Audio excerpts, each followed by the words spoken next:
오늘 말씀의 제목이 좀 딱딱하죠. 직임과 위임입니다. 여러분, 지난주는 어떤 부분에 대해서 우리가 말씀을 들었는가 하면 제사장 입는 의복에 대해서 우리가 배웠었어요. 원래 인류는 창조될 때 그냥 벌거벗었어도 서로가 아무렇지도 않은 그 온전한 관계였습니다. 죄가 들어오고 인류가 타락한 이후에 가장 먼저 나타났던 죄의 증상은 서로를 부끄럽게 여기게 됩니다. 그렇죠? 그래서 그들은 그 수치를 가리려고 나뭇 잎사귀를 따서 가렸지만 얼마 지속되지 않아서 마르고 부스러져서 금방 수치가 드러나요. 그러니까 사람이 작용하여 의도한 수치의 가리개는 금방 그 미천이 드러나 버리고 말았습니다. 그래서 하나님이 디자인을 하셔서, 그러니까 하나님이 최초의 디자이너이십니다. 가죽옷으로 그들의 수치를 가리십니다. 의복은 그렇게 인류에게 입혀지고 시작이 됐어요. 그리고 인류는 이제 옷을 입고 생활을 하다가 오늘 출애굽기에서 제사장 의복에 대해서 유독 상세하게 자세히 성경 기자가 지난주 쭉 28장에 걸쳐서 기술을 했습니다.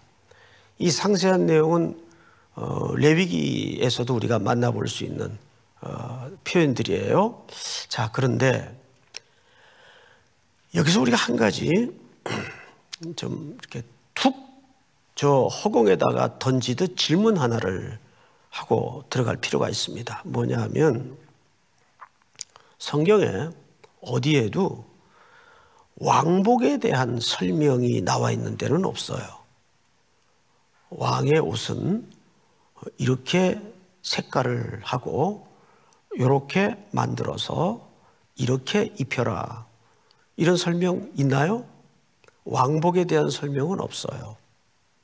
그런데 유독 제사장 의복만은 아주 섬세하게 설명을 기록하고 그대로 행할 것을 명령합니다. 여러분, 왜 그럴까요? 이거는 오늘 제사장 의복을 입힐 제사장들을 이해하는데 굉장히 중요한 단서가 되기 때문입니다.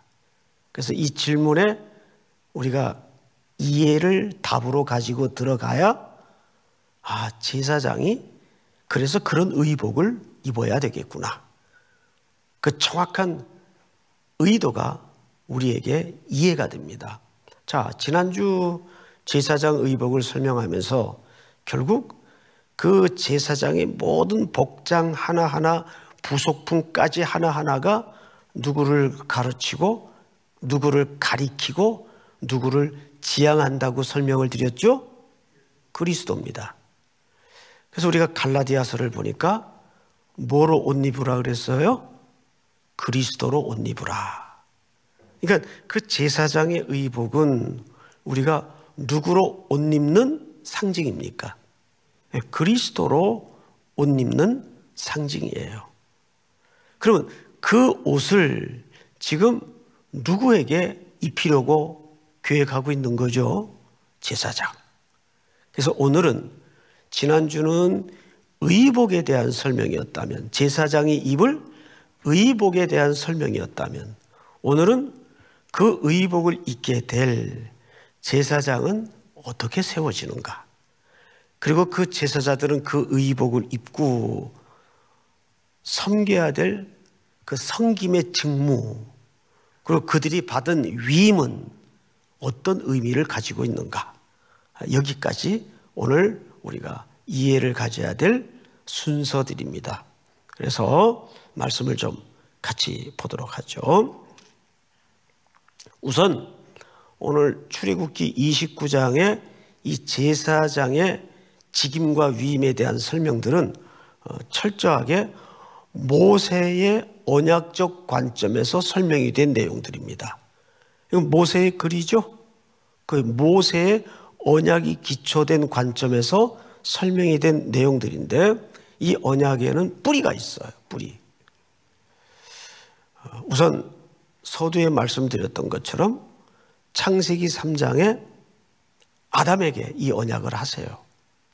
그리고 아브라함에게 언약을 하시고 또 노아에게도 언약을 하시고 이삭, 야곱 쭉 언약을 관통시켜 오시다가 드디어 그 언약의 실체를 드러내시기 시작합니다. 구체적으로 정확하게 드러내세요. 그래서 이 제사장 직임과 위임에 대한 언약의 근거는 모세의 언약의 뿌리를 하고 있다. 그런데 이 모세의 언약에도 십계명과 율법이 기록된 신명기적 언약이 있고 레위기적 언약이 있어요. 그러면 오늘 이 출애굽기 29장의 제사장의 직임과 위임에 관한 언약은 십계명이 담아진 신명기적 언약이겠습니까? 제사와 제사장이 해야 될 직무가 빼곡히 설명된 레위기적 언약이겠습니까? 레위기적 언약이에요. 신명기적 언약이 아니에요.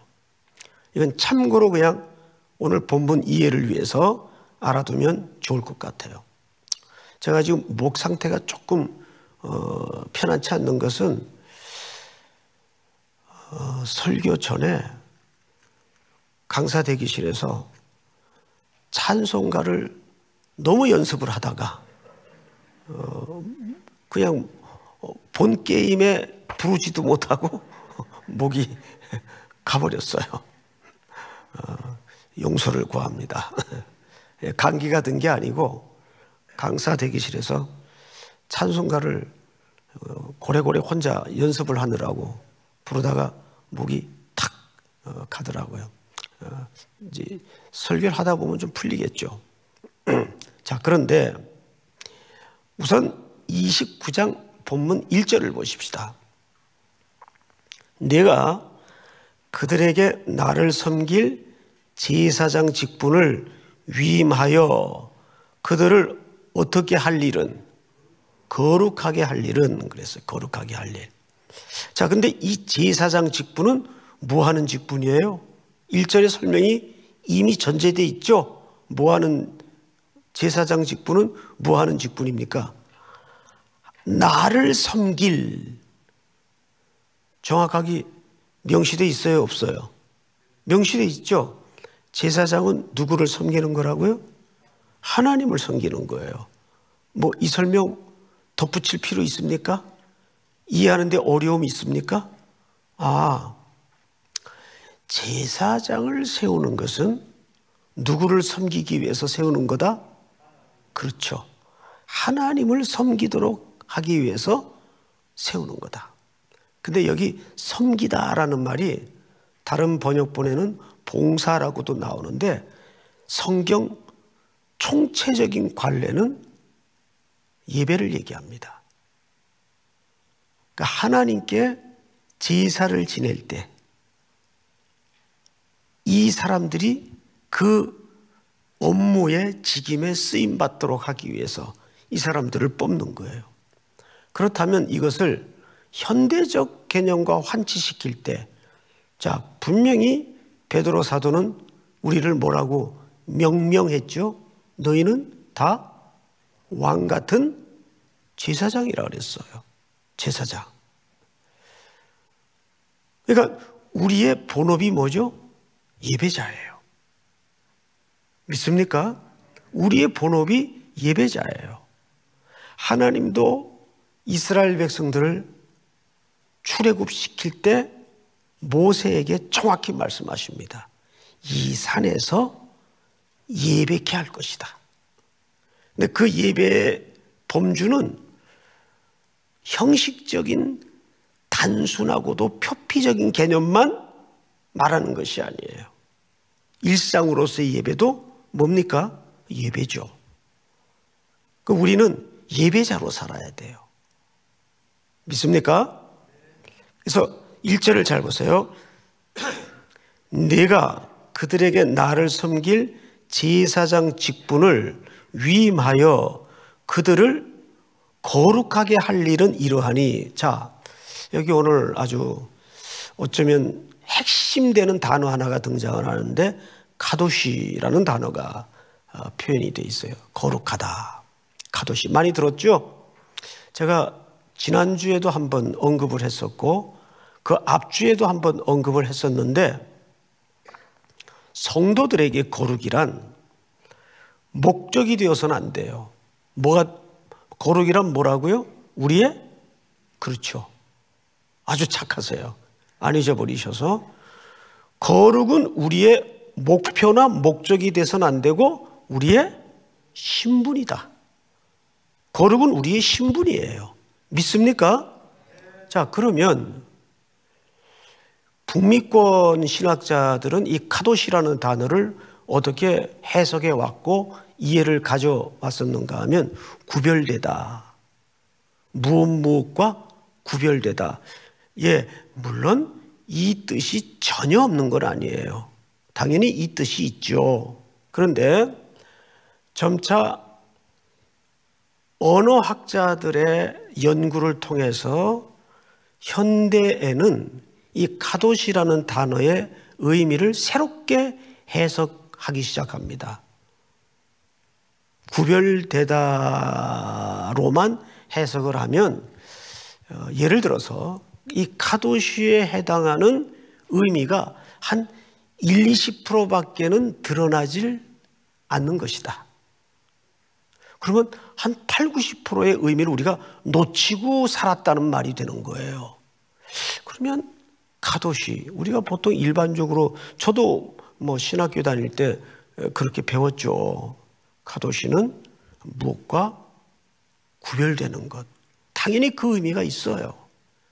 그런데 이 카도시라는 히브리 말의 뿌리를 깊게 연구를 해보면 여기에는 이런 의미가 같이 함의되어 있어요. 따라서 해볼까요? 무엇에게.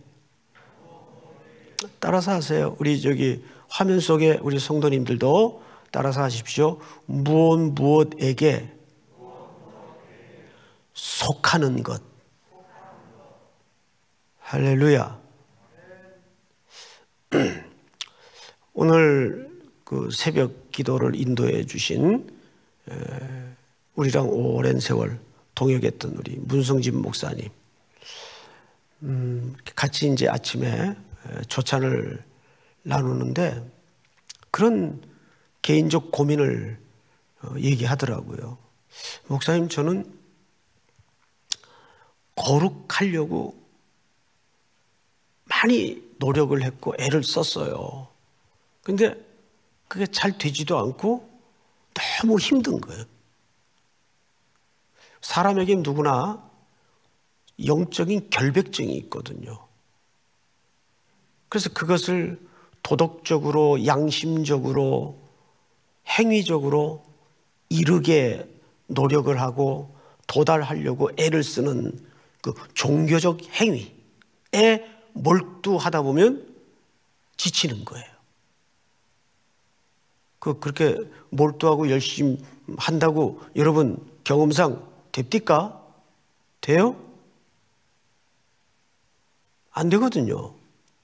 안 되다 보면 둘 중에 하나예요. 좌절하거나 이중적인 생활을 하거나 둘 중에 하나예요. 그래서 철저히 종교인이 되는 거죠. 2층 집 구조를 신앙 속에 만들기 시작하는 거예요.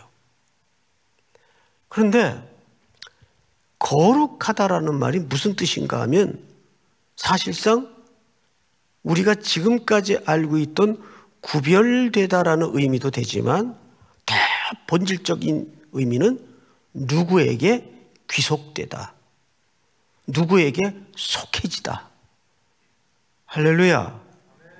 여러분, 누가복음 15장의 돌탕을 보세요. 무슨 탕이 이름이 아니고 돌아온 탕자. 응? 이제야 웃으면 이거 심각한 거죠. 응? 이 돌아온 탕자가 깨끗하게 해가지고 돌아왔나요? 다 죄 청산하고 아버지 재물을 손해본 거 다 원상복귀 시키고 그리고 아버지 집으로 아버지 품으로 아들로서 받아들여졌나요? 아니에요. 그냥 거지꼴 그 모습 그대로, 그냥 낭패와 실망을 당한 모습 그대로 아버지께로 돌아왔어요. 끝. 그걸로 끝난 거예요. 그 아들은 그걸로 아버지께 다시 아들로 복귀가 된 겁니다. 가롯이라는 말은 정확하게 그 개념이에요. 믿습니까?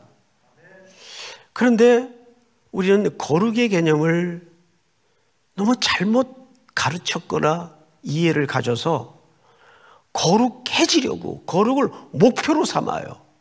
아니에요. 이 제사장에게 이런 위임식을 제사의 방식을 통해서 하게 된 데도 그런 이유가 있는 거예요. 그들을 거룩하게 할 것이라는 말은 그들을 흠도 티도 없이 깨끗이 만들겠다는 그런 전제가 아니란 말이죠. 성경을 조금 더 볼까요? 거룩하게 할 일은 이러하니 곧 어린 수소 하나와 흠 없는 수양 둘을 택하고, 이건 뭐 준비하는 겁니까? 제사장의 죄를 대속할 제물을 준비하는 거예요. 이 준비된 제물을 통해서 이제 제사장은 첫 번째 제사를 드리게 됩니다. 여러분, 그러니까 제사장은 사실상 오늘날로 치면 성도는 사실상 중의적 신분을 가지고 있는 거예요. 이중적 신분을 가지고 있는 거예요. 뭐냐 하면 첫째는 내가 대속의 제물로 그 흘린 피로 거룩함을 입는 겁니다. 대속함을 입는 거예요. 그걸로 우리는 신분적으로 어떻게 된 거죠? 거룩해진 거예요. 그러면 그 제사장은 이제 백성과 하나님 사이에 무슨 역할을 해야 돼요? 중보의 역할을 해야 돼요. 이것이 성도에게 요구되는 삶의 순명이에요. 왜? 내가 그렇게 부름을 입고 그렇게 부름을 받은 존재이기 때문에. 나는 아무 공로 없지만 어린 양의 피로 씻음을 받고 은혜를 입었으니, 그래서 하나님의 자녀가 되고 하나님께 귀속된 존재가 되었으니, 이제 우리의 삶은 아직도 세상에 하나님께로 돌아와야 될 죄인들이 아니라, 제가 누가복음을 말씀을 드릴 때 누가는, 예수님은 한 번도 죄인이라고 누군가를 편갈라서 명명한 적이 없어요. 죄인의 용어가 아니라 뭐라고 불렀다고요? 잃어버린 자. 죄인이 아니라 잃어버린 자. 믿습니까? 그것이 우리 가슴 속에 회복돼야 될 세상을 향한 시선이에요.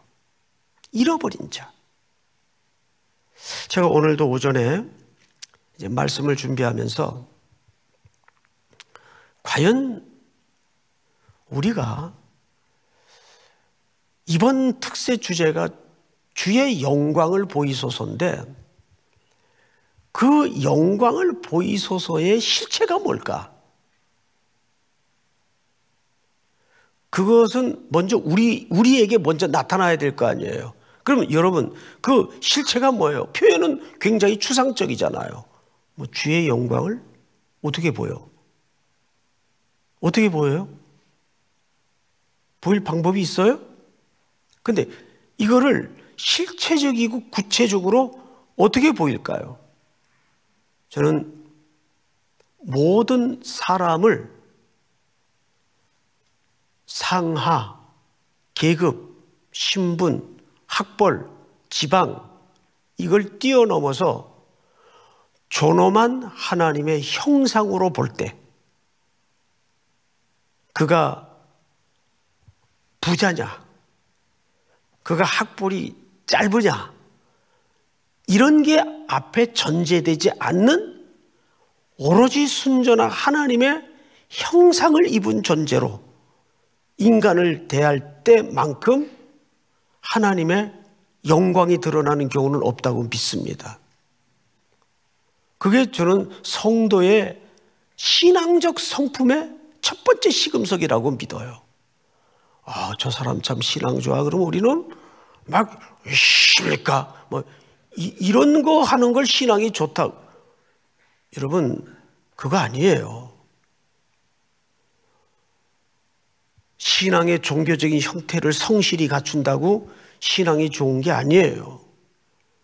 하나님의 형상으로 창조된 한 영혼 한 영혼을 그런 어떤 외부적인 조건과 관계없이 존엄한 형상으로 볼 수 있는가? 그것이 우리 안에 먼저 회복이 돼야 돼요. 그래서 누가의 시선을 통해서 예수님의 그런 관점을 집요하게 추적을 하는데 예수님은 세리, 나그네, 창기, 소위 그 당시 사회적 통념으로 죄인이라고 규정하고 갈라놓은 그 사람들을 찾아다니면서 한 번도 죄인이라고 명한 적이 없어요. 그래서 죄인들의 친구로다. 삭개오의 집에 들어가시니까 문 밖에 선 무리들은 정확하게 삭개오를 향해서 뭐라고 칭했죠? 저가 죄인의 집에 들어가시는도다. 죄인의 집에 들어가시는도다. 우리는 다 원초적으로 그런 죄인들이었는데 누군가 대신 십자가에서, 그래서 십자가에서 예수님이 우리를 위해 죽었다고 말하지 말라고 그랬죠. 기억나시죠? 예수님이 우리를 위해 죽으면 기독교는 도덕이 되고 윤리가 되지만 정확하게 표현하기는 우리를 대신해 죽었어요. 기독교는 예수님이 우리를 대속하신 사건이에요. 그것이 십자가에 꼽혀진 하나님의 피 뿌린 고통이고 사랑이죠. 그래서 이 제사장의 직임과 임무 속에는 바로 그런 삶의 명령과 요구가 있는 거예요. 그래서 성경을 잘 보세요. 3절. 그것들을 한 광주리에 담고 그것을 광주리에 담은 채 그 송아지와 두 양과 함께 가져오라. 너는 아론과 그의 아들들을 회막 문으로 데려다가 어떻게 하고? 물로 씻기고, 이렇게 돼 있어요. 물로 씻기고. 앞을 잠깐 보실까요? 여기 첫 번째는 제물을 준비했어요. 제물을, 그렇죠? 그리고 두 번째는 이제 이들을 거룩해 할 거예요. 뭘로 거룩해 해요? 이 제물로 거룩해 할 거예요. 그런데 오늘 4절에 보니까 물로 씻기고 그랬어요. 물로 씻기고. 근데 이 물은 그 성소 안에 노떼아라고 불리우는 그 물두멍에 물로 씻기는 게 아닙니다. 이 물은 일반 물이에요. 그러니까 성막 바깥의 물로 씻겨요. 왜? 아직 거룩해지지 않았기 때문에 그 성막 안에 들어갈 수가 없어요. 거긴 거룩한 의복을 입고 거룩해진 존재들만 들어가서 제사의 업무를 할 수 있기 때문에 물두멍에 물로 씻질 못해요. 그건 제사장이 된 이후의 사람들만 그 업무를 할 수가 있습니다. 그래서 여기서 물로 씻기고라는 말은 회막 밖에, 회막이 뭐고 성막이 뭔지는 여러분 구분하십니까? 성막은 말 그대로 텐트 자체를 성막이라 그래요. 그런데 거기에 사람이 모이면 명칭이 뭘로 바뀝니까? 모일회. 그때는 회막으로 불리우는 거예요. 그래서 몇 절을 보시냐면 10절을 한번 보실까요? 10절만 다 같이 한번 시작. 너는 수송아지를 회막 앞으로 끌어오고 아론과 그의 아들들은 그 송아지 머리에 안수할지며. 여기 잘 보시면 너는 수송아지를 회막 안으로 끌고 오라 그랬어요? 앞에 끌고 오라 그랬어요? 자, 그러면 질문합니다. 앞은 안을 얘기해요? 밖을 얘기해요? 그럼 밖을 얘기하는 거예요. 그리고 그 송아지에다가 뭘 하라고요? 안수를 내요. 끌어오고 아론과 그의 아들들은 그 송아지 머리에 안수할지며 이렇게 돼 있어요. 왜 안수할까요? 안수라는 말은 송아지 보고 능력 받으라고 안수하는 게 아니에요. 이 제사장의 직무를 감당해서 거룩한 존재가 될 죄를 송아지에게 들이민다 그 말이에요. 그러니까 죄를 어떻게 한다? 전가시킨다. 누구에게? 이 짐승에게. 죄를, 누구의 죄를? 제사장의 죄를, 아니 제사장이 곧 될 이 사람의 죄를 전가시키는 거예요. 그러니까 결국 제사장도 죄 용서함을 입어야 되는 것이 전제입니다. 그게 또한 누구죠? 저와 여러분들이에요. 여기 짐승은 바로 오실 그리스도를 가리키고 있는 거죠. 그래서 예수님은 영문 밖에서 죽습니다. 우리 히브리서 13장 한번 띄워주실래요? 이는 죄를 위한 짐승의 피는 대제사장이 가지고 성소에 들어가고 그 육체는 영문 밖에서 불사름이라. 12절 시작. 그러므로 예수도 자기 피로써 백성을 거룩하게 하려고 성문 밖에서 고난을 받으셨느니라. 아멘. 그러니까 정확하게 이 구약의 모든 사건은 응집시키고 축약시켜서 전부 그리스도로 전부 길로 올려집니다. 그리스도가 설명되지 않고는 구약의 이 모든 복잡한 제사의 제도는 설명이 안 돼요. 그런데 출애굽기는 여러분 그래도 간단하게 기록된 거예요. 레위기에 보면 여러분 몇 장 읽다가 눈알 돌아가요.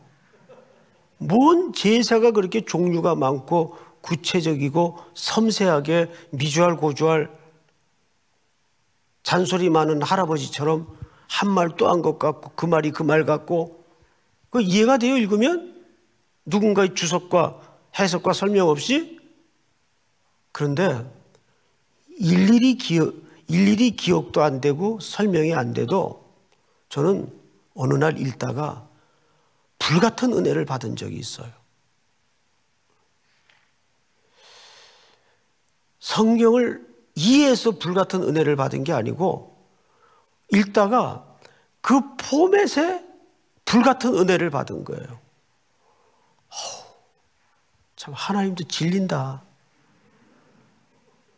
우리를 얼마나 미주알 고주알 섬세하게 사랑하셨으면 이렇게 자세하게 그분의 사랑을 표현해 놓으시고 구구절절 기록하셨을까? 이제 공부해야 이해가 되는 내용인데 공부가 덜 됐는데도 확 은혜가 오더라고요. 그걸 이제 무지막지한 은혜라 그러죠. 그렇게 은혜 주실 때도 있어요. 성경 읽다가 뭐 다 깨달아야 은혜 받나요? 어떤 목사님은 성경을 읽다가 그 불이라는 단어만 계속 찾아보다가 몸이 후끈한 경험을 했대요. 믿거나 말거나. 은혜가 하여간 뭐 다 자기 주관대로 받는 거니까 본인이 그랬대는데 진짜 뜨거웠어? 내가 그렇게 물어볼 수는 없잖아요. 본인이 뜨거웠대는데. 예? 그렇듯이 말씀은 참 놀라워요. 우리 또 이제 기도도 해야 되니까 오늘 설명은 여기까지 하지만 우리 간단하게 딱 3가지만 우리 기억하십시다. 거룩은 뭐다? 지위이다. 지위이다. 그리고 카도시라는 단어는 구별된 개념을 뛰어넘어서 누구누구에게 속한 것이다. 그러니까 우리의 거룩의 의미가 달라져야 돼요. 우리는 이런 측면에서는 조금 뻔뻔스럽지만 오늘도 주님 앞에 고개를 들 수 없는 염치 없는 죄인이지만 내가 벅벅 기어서라도 십자가 앞에 기어갑니다. 그게 거룩한 거예요. 그게 그분께 속했으니까 가능해지는 본성이라고요. 믿습니까? 오늘 이 밤에도 그래서 여러분들이 하나님 앞에 복된 존재로 이곳에 함께할 수 있는 거죠.